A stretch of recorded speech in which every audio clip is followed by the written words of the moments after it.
Why you shouldn't ask for discounts.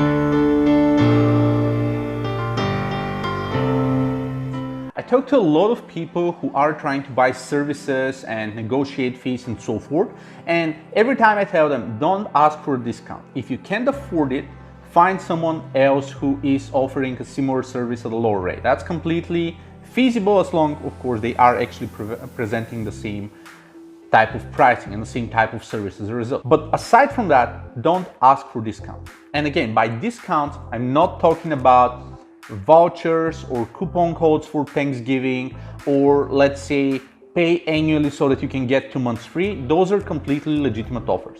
When I'm talking about discounts, I'm referring to the types of deals that you are trying to rent someone who's probably a plumber, who's probably an SEO agency, a development company, and you are trying to discard their rates. Now, if you're talking to a specific individual and for example, they charge a certain fee for, let's say, assuming that this fee is going to take them 5 hours worth of work in total, or let's say 5 hours a month, and you offer them 50 hours a month and job safety and so forth, yes, again, negotiation could be something that you should do. Additionally, there are a couple other scenarios where discounts may be acceptable. Some companies may have built-in discounts by themselves, meaning that, for example, their website may say, let's say $200 per hour, but pretty much almost everyone is signing up at, let's say, $150 per hour.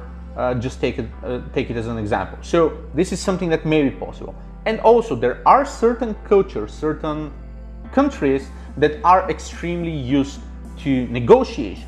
So in that sense, it may also be reasonable to actually negotiate there simply because it is part of the culture.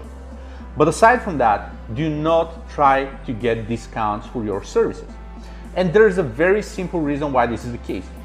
If you want to get some services provided to you and presented to you and so forth, you want to get the best out of those services. And assuming that you're not going for the lowest price possible, meaning it's not the race to the bottom and you just need something done and you're willing to buy it off of, let's say, AliExpress or outsource to the cheapest destination possible, assuming that quality is actually important, then you want to be paying the right amount of money and expecting the right type of quality, right? So this is something that you can command yourself. This is within your power to actually make it work. And if you follow all of the rules of your vendor, and if you say, okay, you have certain expectations, you have certain things that you want to accomplish, you have certain rules and regulations, and I'm going to go all in. I'm going to go for the full price. I'm going to go for the long-term package, whatever it is. But as a result, I expect to be treated as best as possible. Meaning that I expect to be an important client for you. I expect you to be dealing with everything else that I'm supposed to be giving you as type of job or whatever it is. So you can actually have an adult conversation, both parties agreeing on the terms without actually trying to negotiate. Because again, the problem with negotiation, the problem with discounts is very simple. If you try to get a service and say, okay, I want the same service, but I want it a bit cheaper and I probably want something else and I probably want something else, then you're going to end up in compromises. And I'm not saying that compromises are bad per se. The problem with compromises is that if you work with companies or even with, let's say, freelancers that have multiple clients or anything along those lines, if you work in that sort of environment, there are going to be customers paying the full price. There are going to be ideal customers. There are going to be clients that simply fit the culture better. And the closer you get to the original requirements of the business, the better the customer you would be for that specific business. And your vendor is going to go above and beyond for your needs. They are going to execute faster, they are going to spend more time, they are going to make sure that they retain you in the long run as the important customer that you are. Otherwise, if you keep asking for discounts, if you try to cut down the rates, you are going to get deprioritized. That's the main problem with discounts. You are going to get deprioritized.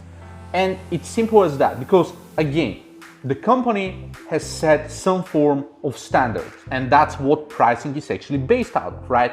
They say that pricing, what goes into a specific project price or a specific fee of building a house or the specific marketing strategy campaign or specific whatever it is, they have a price bundled in. And they know that within this price it goes let's say, office expenses and legal and accounting and whatnot. It goes salaries, percentage for management, some buffer for rainy days and everything else. They know exactly what goes into that. And part of the money that goes into, especially into fixed fee projects, part of the cash that goes in is for all sorts of unexpected events, all type of scope creep that the company has enforced on themselves. Because this is something that inevitably happens. If you're a marketing company and you're presenting a marketing strategy, you know what are the steps you need to take, but sometimes you're going to hit a roadblock. Sometimes this specific client of yours, they probably don't have competitors, and you need to figure out who competitors are. Or you may have to speak to customers, or you may have to dig deeper into international markets, into other forms of industries and make some deductions. And this is something that by default is not really bundled into the original marketing campaign offer. Same goes for web development, same goes for creative services, same goes for advertising services.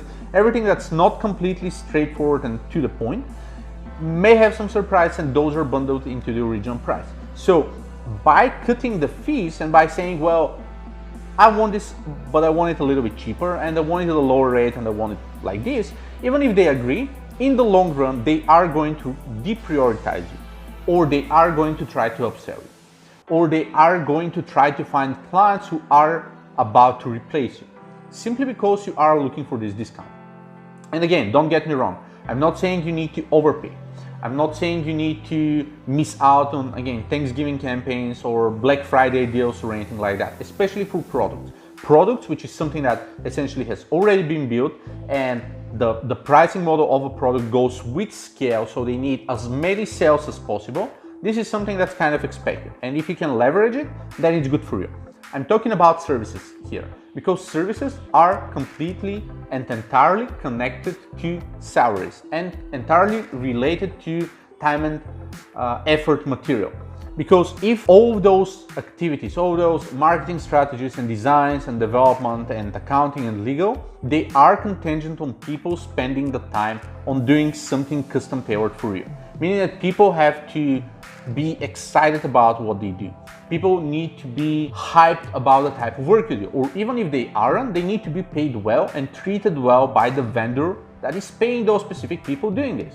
And they want to reduce stress, they want to reduce their prices, they want to reduce late night calling and a bunch of other things that are generally scaring people off, are wasting a lot of time for the vendor, which is not necessarily a great investment in the long run. So again, as a result, avoid discounts unless you fall into one of those categories that I mentioned a bit earlier, and always try to pay the full price.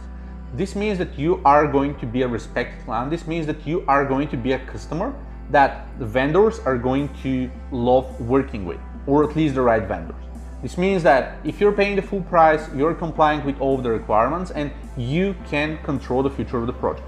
If there are any delays, if there are any problems with the contract, if there's anything else, you can always call them and say, hey, I heard pretty much everything that you wanted at the beginning, and I did pretty much everything that you told me. The terms, the duration of the deal, the price, everything else.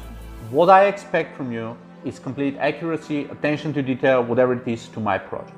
And now that's a completely different conversation. You say, I'm serious, I'm not going to try to cut off your margins or anything like that.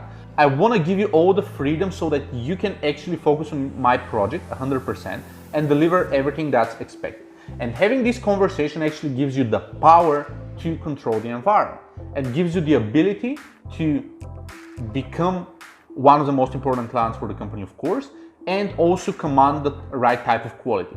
And at the end of the day, this is a great deal for both parties, because getting the attention to detail, getting the right type of quality, getting the right people to look into your deal means that you're going to get a lot higher return on investment on your initial investment, because people are going to spend more attention, more time, and more thinking about your actual business process. So there it goes. Skip discounts whenever possible, pay the full price, and take advantage of the terms of the contract whenever you comply 100%.